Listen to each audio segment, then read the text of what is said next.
ছোট ছোট ছেলে মেয়ে নাহিবার কালে গামছায় জল ভরে গায়ে তারা ঢালে, আসলে ছেকিয়ে তারা ছোট মাছ ধরে।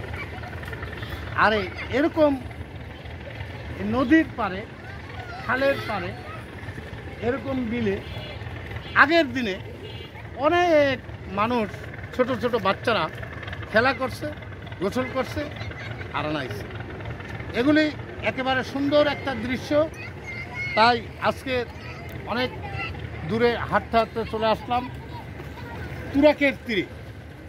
আর তুরাকের তীরে দেখলাম ছোট ছোট ছেলে মেয়ে কোলাহল করে এরা সুন্দর এক অপরূপ দৃশ্যে গোসল করছে। ঢাকার শহরে কোথাও ফাঁকা জায়গা নেই, আর কোথাও এরকম পানি নেই। তাই এরা একটু ঠান্ডা হওয়ার জন্য চলে আসছে নদীর ঘাটে। আমি বলবো সকল গার্ডিয়ানের উচিত এই ছেলে মেয়েগুলোকে দেখশুন করে রাখা, কেননা গহীন নদীতে জানি তারা ভেসে না যায়, সেদিকেও খেয়াল রাখতে হবে। তারই সাথে সাথে এই জলে অদৃশ্য দৃশ্য সবই একাকার হয়ে রয়েছে, কেউ বুঝতেই পারবে না।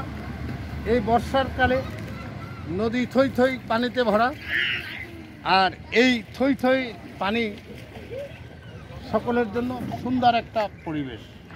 সুন্দর পরিবেশে সুন্দর কিছু কথা আপনাদেরকে দিলাম, আশা করি আপনাদের সকলের ভালো লাগবে।